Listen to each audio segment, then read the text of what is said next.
So it's been a few weeks since I first watched the movie Encanto, and it's still just so many things keep coming up for me in my head, and I want to sit down and watch it with like my journal and stuff.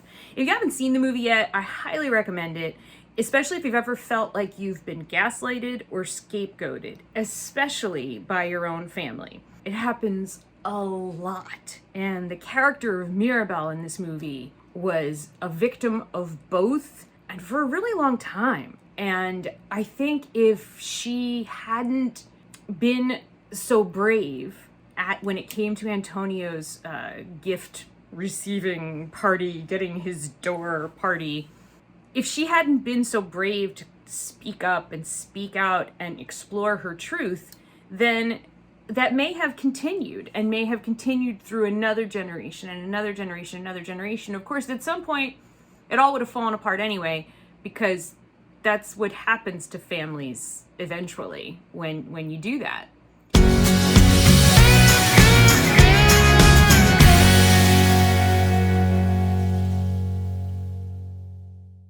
So what do I mean by scapegoating or gaslighting within a family?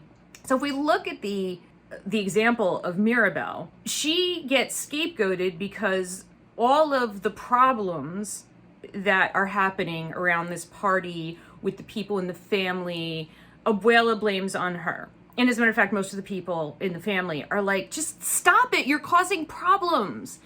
And Mirabel isn't causing problems, she's asking uncomfortable questions. And yeah, people really don't like that. They blame all of their problems and the family's problems and the house crumbling and everything else on Mirabel. At the same time, she's been gaslighted her entire life, and she is being gaslit throughout the movie by her family. And these two concepts of scapegoating and gaslighting go together, hand in hand, so often in families, because in order to scapegoat a family member, you have to gaslight them into believing it's true. So how do you know that, Melissa? Hi, I'd like to introduce myself.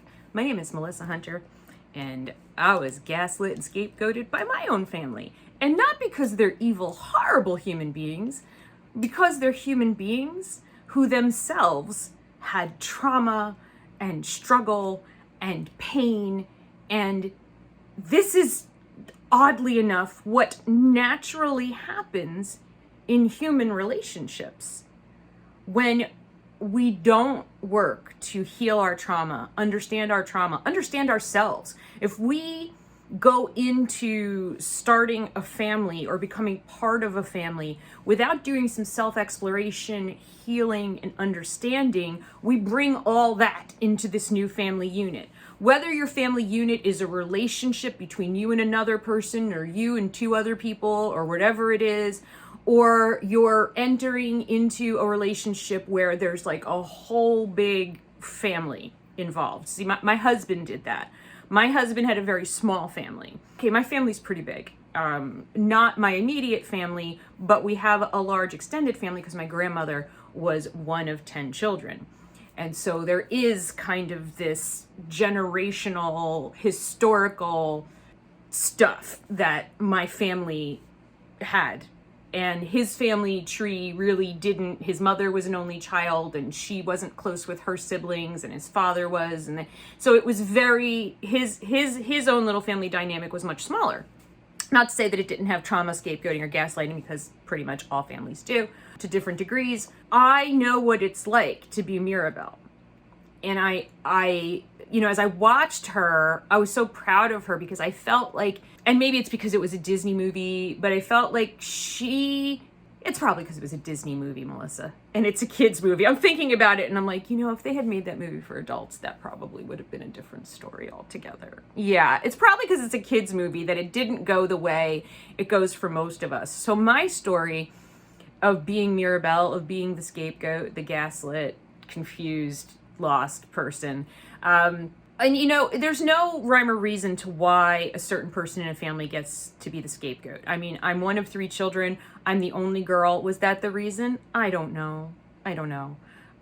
Were my brothers not scapegoated and gaslit? We were all gaslit, and I'm sure at times in their lives they've been the scapegoat, and there are moments where the family maybe did sacrifice them as the scapegoat. But in terms of the overall family dynamic, I was it. I was it for my mother's side of the family, and I was it on my father's side of the family. My father used to love to tell people that I was the only grandchild that his father had ever spanked. What was I supposed to do with that information as a child? Was I supposed to go, yeah, I'm the only one that ever pissed him off enough that he would spank me? Or was I supposed to be like, this man was so gentle and kind, yet I'm so broken and wrong that he had to beat me? I mean, how do you think I internalized that message? I mean, geez, why don't you just put me in a little goat suit, people? It's like, well, wait, what did I do? Why was I the one who got spanked? And FYI, it wasn't because of what I did. It was because of how I reacted to what was done to me. Apparently, couldn't suck it up enough, couldn't just take it, and I acted out. I screamed, I yelled, I cried, I raged when people bullied me, beat me, terrified me. They used to lock me in the basement, the very scary basement with the spiders. And I was a little kid. I mean, I'm talking like my grandfather died when I was like 11 or 12. So this is me as a little kid. My brothers and my uncle, who was the same age as my oldest brother, would lock me in the basement and then turn off the lights. And it was we used to play down there, but I would never play down there alone kind of thing. Because there were spiders and it was dusty. And when you turned off the lights, it was pitch black. There were no windows. It was a basement. And it was terrifying. And then they would stand on the other side of the door while I screamed on my side of the door and banged on the door to be let out. They would stand on the other side of the door and make spooky noises and tell me about all the scary stuff. And you're like, well, that's what kids do to kids. Okay, well, that's fucked up if that's what kids do to kids. All right. But the question I have is, why was I always the one who got in trouble for that? Why did I get in trouble for reacting? You know, and as a kid, I just assumed my reaction, my pain, my fear, all of that was bad. I was bad. I was bad because same kind of stuff at home. I reacted. I was a very emotional child. And I don't know, maybe I wasn't an emotional child. Maybe I was just a child who was expressing their emotions, but I was told that I was overly emotional, that I was dramatic. Nowadays, they would call me a drama queen. Back then, they used to call me Sarah Heartburn, and you kind of have to be old to understand where that comes from. But basically, they were saying I was an actress. So whenever I shared my pain, my fear, my hurt, my anger at the injustice of things, I was told I was being a drama queen, and I was punished. I was punished for having an emotional reaction to abuse, or an emotional reaction to neglect, or an emotional reaction to just anything. You know, you weren't supposed to react like that. You just weren't. And when I was 13, I got into a little bit of trouble with the law, and it really was just a tiny bit of trouble. And it's a whole long story about how I didn't even do the thing that I actually got in trouble for. Talk about like the whole scapegoaty gaslighty thing. But I was hanging out with the girls who did do the thing. And so by that measurement, even in my own eyes, I was guilty for making bad choices about who I chose to hang around with, especially because these girls didn't like me very much, and they were actually pretty horrid to me. My mother and my grandmother felt that I needed to be grounded for life, and I literally was grounded the entire 8th grade year of my life. Because this happened in September, and I was grounded through all of 8th grade. Just good times. Because I chose to associate with the wrong type of people. Okay, fine, whatever. I don't care. Extreme, not extreme. That's not what we're talking about here. But what the point of this is our only punishment by the law was that they mandated that each one of the girls involved had to go and have a single meeting session with a counselor from Child Protective Services. This was our punishment. We had to go to therapy. One session of therapy. That was the punishment. Okay. So the other girls, I think there were 5 of us. So the other girls, went and did their thing, laughed about it, joked about like what a joke it was. Oh my, like the whole thing. When I went, I basically like dropped dime on my family. I was in a very bad way emotionally. I was extremely depressed. I was completely lost and confused. And I really wasn't sure that I wanted to be around anymore. And so sitting in front of a counselor whose job it is to ask kids about, so like, what's going on? How did we get here? Somehow I started, sharing my truth, which led to, unfortunately, or fortunately, depending on who you ask in my family, I think it was fortunate because it put me on the road to healing, an entire lifelong process of growth and healing and finding myself.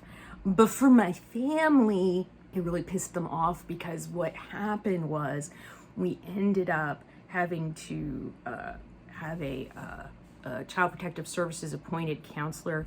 They came to our house twice a week, once a week for an individual session with me, and once a week for a group family counseling session with my brothers, my mom, and my grandma, because that was who lived in the house at the time. As you can imagine, my family was not amused. I wish there were recordings of those sessions because it was, I can't even tell you how many times I talked about something in our group sessions and my entire family united, agreed that what I had just said was not true. That the thing that I said happened did not happen, or it did not happen the way I remember it happening, or that I was actually to blame for whatever happened and there was a different version of what happened. Now, is it possible, Melissa, is it possible that maybe you were just a big fat liar? I guess so. I guess it's entirely possible that I was just a big fat liar. But, and I have to tell you, I spent a lot of my youth thinking that even as I went through therapy and family counseling, I kept thinking, maybe I'm making this all up in my head, because I did make up a lot of things in my head. But the things that I made up in my head were different. First of all, they were a lot more pleasant. Second of all, they very rarely involved my family members because I tried to stay away from them as much as possible. Now, I don't want you to think my family's evil because I'm talking about this stuff. I love my family. I have a great relationship with my mom. I'm close to my brothers. And everybody else is pretty much dead. So, but I had a good relationship with them. I managed to heal my relationship with my father before he died, which was really, really important to me, and I'm so grateful that I was able to do it. I think there's a lot more healing that could have been done in that relationship, but he died when I was like 23, so okay, I've had to do the rest of it without him.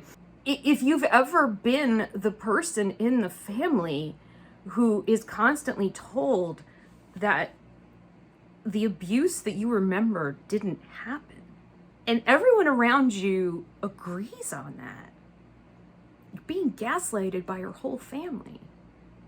And then your family blames you for all the other stuff that goes wrong in the family because you're the troublemaker.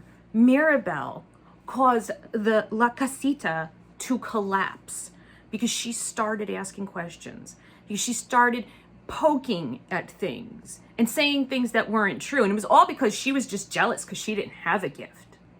Everything was Mirabel's fault.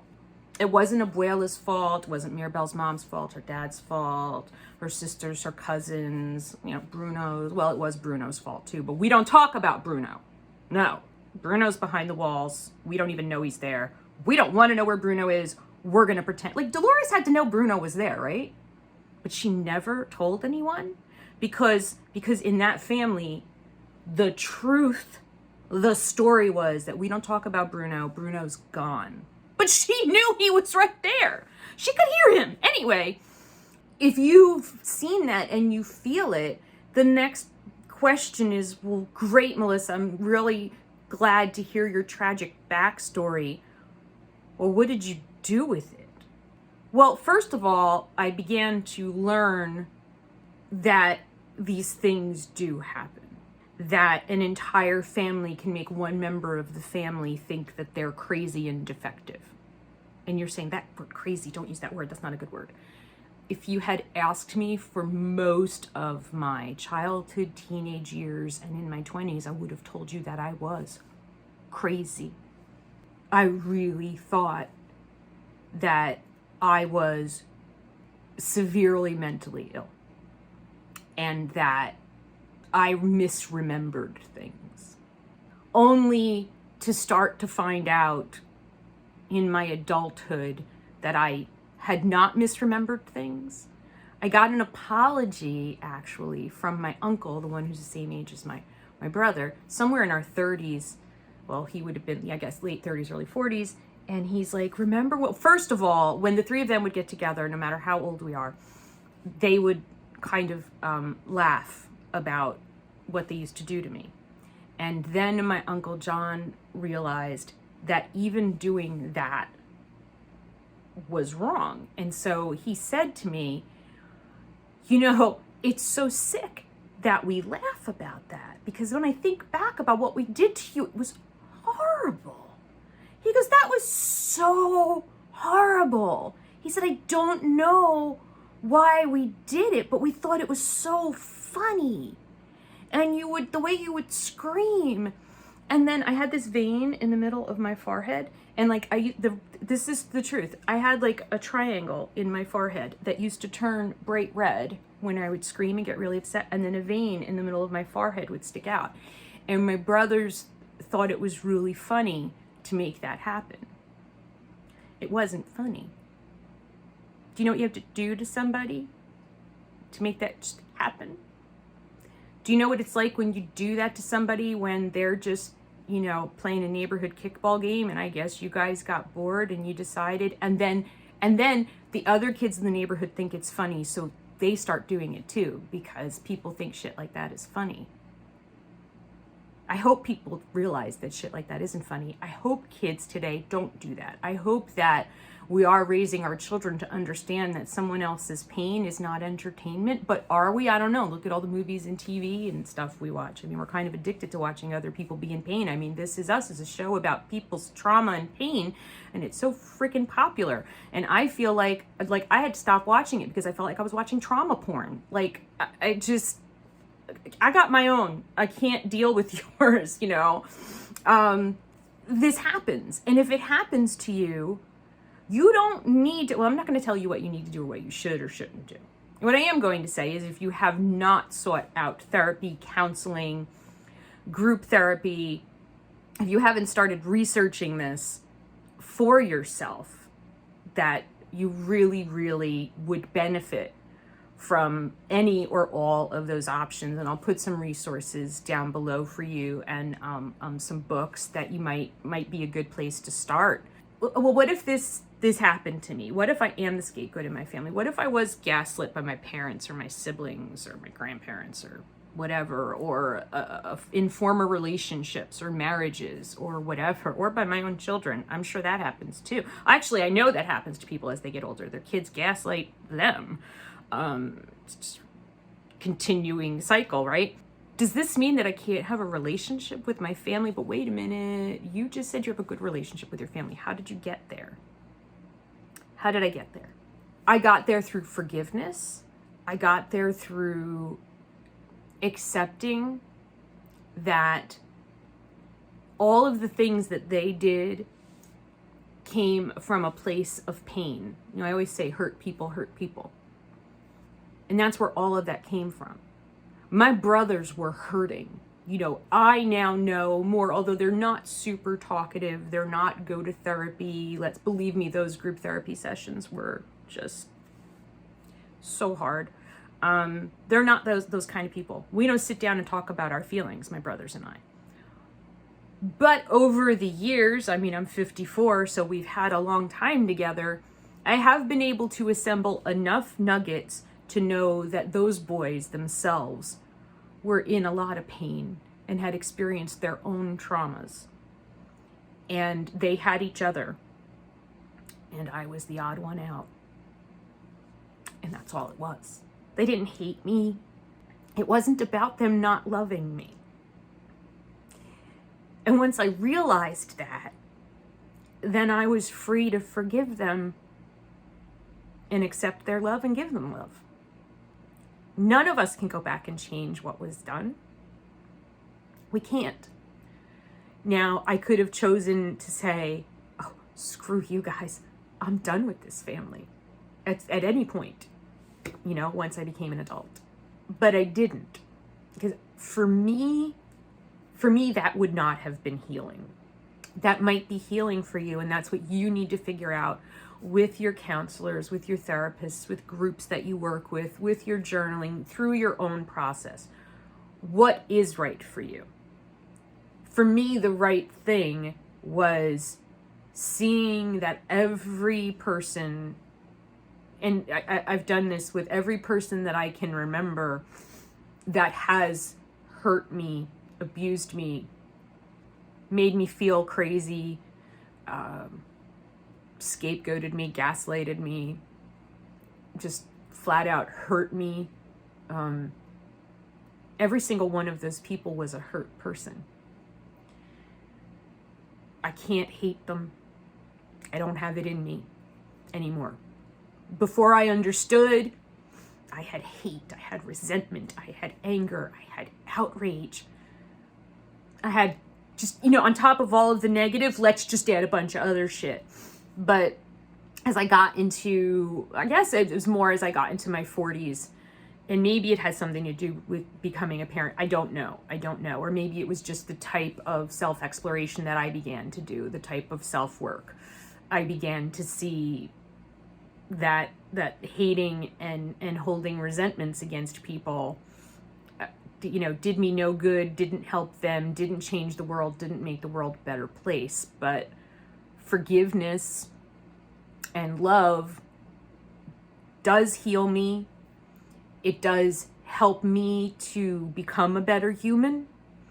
And hopefully by me, trying to make these little steps forward, and by making these videos, I hope, and this is why I do this, that by sharing my own experience, and that maybe some other people will choose love and forgiveness instead of continuing a cycle of anger and hatred and withholding love. And then, I don't know, maybe the world becomes a better place. Isn't that what Mirabel did? Like, she's my hero. She spoke her truth even when she saw the house start to crack, and she was like, oh crap, I think I'm doing this. And everybody told her to stop. Mirabel didn't stop. She went looking for Bruno, and she found him, and she exposed him. And the beautiful message of the movie, and I think it's beautiful that this is a movie for children. Children aren't going to get like these many, many sublayers of, stuff going on in the movie. But I hope that children are going to learn that, first of all, sometimes adults are wrong, and that healthy, loving adults can see when they're wrong, and they will apologize, because they see the matriarch, Abuela, apologizes to Mirabel. When have we seen that in old Disney movies, where this figure of authority apologizes to the child that they hurt and explains themselves? And then the child is able to see, oh, Abuela had pain. Abuela was in pain, which made her be really nasty to Mirabel. But then she realized, once she realized that she was being nasty to Mirabel because she was hurting, then she realized that that wasn't right and that she should apologize for that. And that once Abuela and Mirabel, you know, talked stuff out and understood each other, then the family was stronger and happier, and La Casita was even more magical, and the community came together to support them. I think that if somewhere in the back of some little kid's mind that sticks, so that maybe they get into those teenage years, they get a little trouble with the law, they end up in front of a counselor, and something in their mind goes, hey, I remember that movie Encanto. Holy crap, I'm Mirabel. Holy crap, wait, I have stuff to say. Can I tell you anything? I'm gonna spill. Let me tell you about my family, and can you please help me? I hope that happens for some people. I really, really do. And I hope that it happens for you. I hope these videos do help you. They help me. They're very obviously cathartic and therapeutic for me, but I also hope that they help people to maybe see themselves a little differently. And it's one thing to understand and identify that you've been gaslighted or scapegoated or abused or that you have trauma.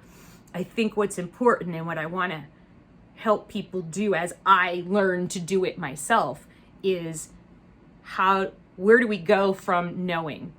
How do I go from knowing to taking some sort of action that is healing for myself, but is also healing for the world, healing for the people around me? Because healing ourselves, huge, important first step in making the world a better place. But then taking our healing and sharing it and trying to heal other people around us, that's how we change the world. And that's how we get better together. So, are you Mirabel? Are you Bruno? Are you Abuela? Are you Dolores, Luisa, and Isabel, and Camilo? And, you know, are you just, is his name Camilo? I might be wrong. Are you one of the people gaslighting someone else in your family? Are you one of the people trying to hide the trauma behind the walls? Are you one of the people who's like, we don't talk about Bruno? Is it time maybe for you to reach out to someone in your family and say, what we did to you, what I did to you was wrong, and I'm sorry? Is it time to do that? It might be. It might be. I have to tell you, my Uncle John and I are very, very close because we've had those conversations, and so, you know, it's a good thing. I think, you know, don't expect forgiveness right away, but I think you'll have a better chance at it if you own up to it than if you continue to scapegoat and gaslight someone in your family. I think you'll heal, they'll heal, everybody will heal, the world will be beautiful, we'll all sing and rejoice. Or maybe people you love and yourself will just feel a little bit better. So let me know how you make out. I would love to hear about your experiences in the comments. Please share with me, who are you in the Encanto movie? And if you've had experiences of this type of family or relationship behavior, and you've found different ways to deal with it than I have, or different ways to heal it within yourself or your family, I would love to hear about it in the comments. And I thank you all so much for watching. Please stay well. I love you. Bye.